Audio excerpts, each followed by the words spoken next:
Hello, welcome back to Tromsø Twilight. This is the channel where I, Vincent, talk to you, the universe, about books, movies, music that I enjoy, find interesting, or a combination of the two. Let's talk about Mulholland Drive, David Lynch's film from 2001. I've seen this film several times. Weirdly, the first time I saw it, which was a year or two after it came out, I really thought that it was completely abstract. I'd never thought that about any of David Lynch's previous films. I always thought that they were thematically coherent and that they had a kind of narrative, even though they were very surreal. But the first time I saw Mulholland Drive, I saw it as like a confusing array of disparate narrative strands that didn't pull together. And today I have no idea how I managed to see that because every subsequent time I've seen it, I've seen quite a coherent narrative story. Um, and each time kind of reinforces that reading of the film for me.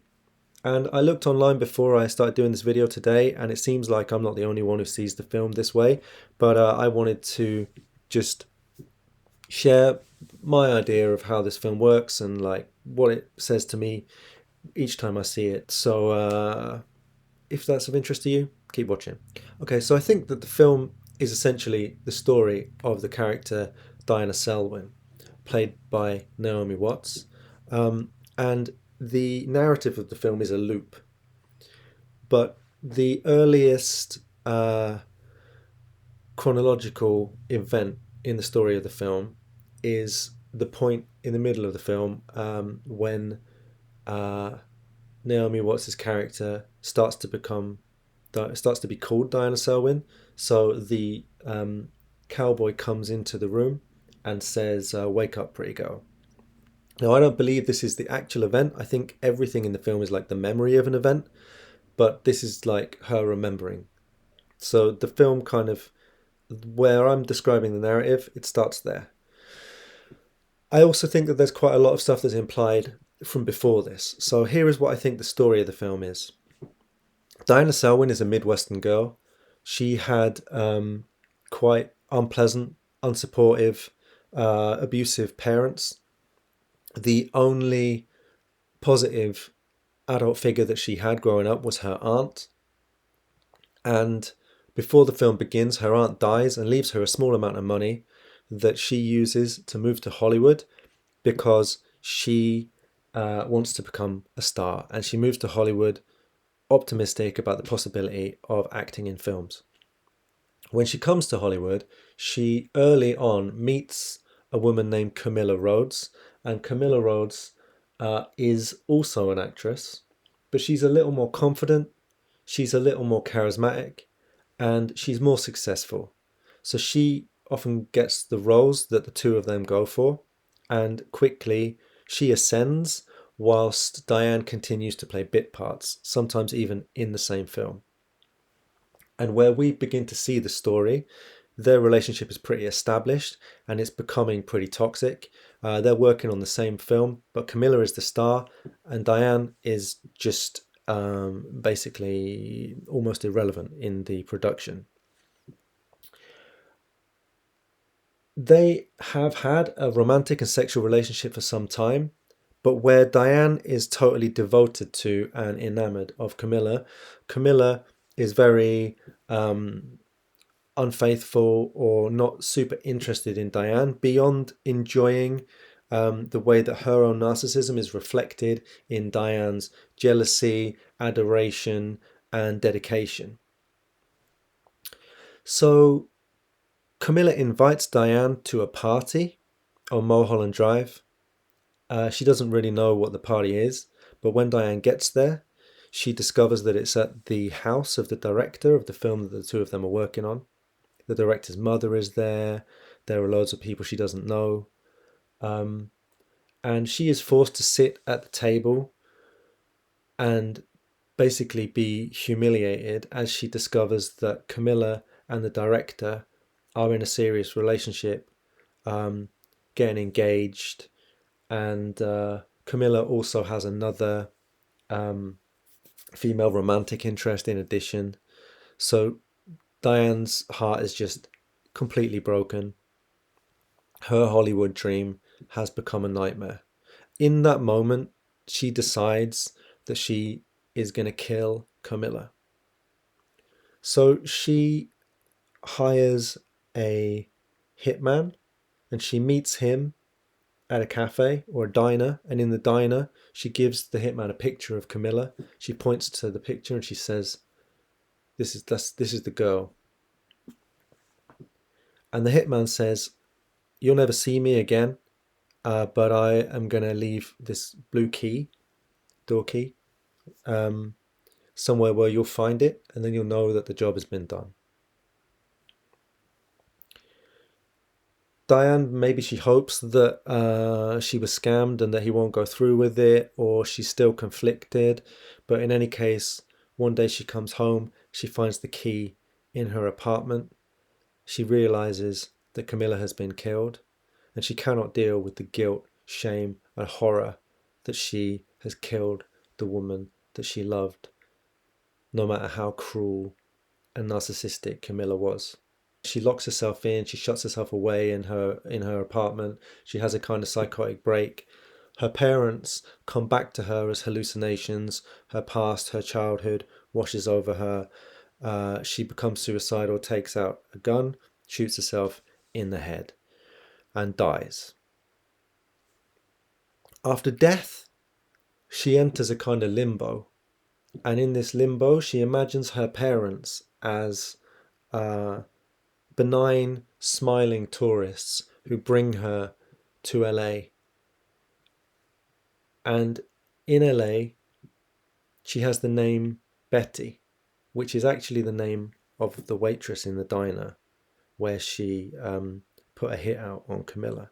And this, I think, is a comment from Lynch on how any given waitress in LA, given the right opportunities, probably could be a superstar. You know, they like the only thing that separates, say, Scarlett Johansson from the girl bringing you burgers and fries is like potentially networking and dumb luck. Anyway, regardless, Diane is now called Betty. She doesn't remember the reality of how her life was.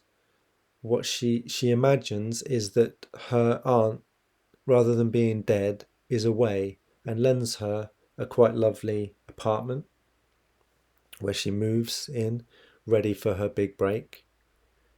And she imagines that Camilla didn't die. She doesn't know how Camilla died, but in her mind, it's linked to the place where she decided that she would have her killed. That's Mulholland Drive. So she imagines that the hit, the killing, would take place on Mulholland Drive. And she imagines that a completely random car accident saves Camilla at the last moment, that she crawls down to LA and that they are reunited. Although, obviously, she can't remember that they ever knew each other. So this image of Camilla, which is really also a part of her, a projection of her wish and desires, comes to her, but doesn't know her name, so takes the name Rita. And what she then experiences is an idealized love story of Betty and Rita, where Rita, who once was Camilla, is wholly reliant on Betty, who once was Diane. And Betty, who once was Diane, now is the successful actress and the star, whilst Rita is the one hanging on her every word and every move. She sees their sexual and romantic relationship as this kind of naive, sweet, adolescent type of infatuation with one another. She imagines the director who was complicit in ruining her life as emasculated, humiliated, a ridiculous figure. Uh, and she imagines that the reason that she never got roles is because Hollywood is run by an almost supernatural cabal of mafia type figures who decide who gets the role and who doesn't. But within all of this, there are little clues, little hints. She can't push away her life in this reality entirely. So there's a blue key in a bag, and some phrases that were said return in different contexts. And they go to the same diner where she did this terrible thing. And in this diner, the waitress is now called Diane. And this wakes some curiosity. Wait, who is Diane? And eventually, she can't keep this fantasy intact. And the truth of the murder that she has set in motion begins to return to her. So first, she remembers that she's dead. She sees the dead body, but she doesn't manage to connect it completely to herself. But you see at that point, things start to happen with the imagery on the screen, that things are not totally intact. And then at a certain point, they put the blue key, which is also an image of the killing, into this blue box, and they turn it, and then that's when things shift. And then she remembers the story of her life. And this ending, this last part of the film, is her reliving the experiences that ended with her death. So it's not like the original story, but it's an echo, it's a remembrance of what really happened. And at the point where the guilt and the horror and the shame of the killing wash over her again, and the shooting occurs where she shoots herself, it's like she's again catapulted back into limbo, and you get this this word, silencio, silence. It's a moment of silence before the loop begins again, and you see her and these two figures who I believe are probably her parents, but who she doesn't connect as her parents. She just sees them as like these idealized good figures, that they again bring her into this fantasy of LA. And later, again, they'll return in their true form as traumatic, horrific figures. So that is my reading of the film. I'm super interested to hear your opinions about my reading. I'm super interested to hear your own opinions. I would love it if it's totally different. I really think it's in the spirit of David Lynch to not try to have like a correct reading of his work. But I can't see anything else when I see this movie. That's it for now. Thanks for listening.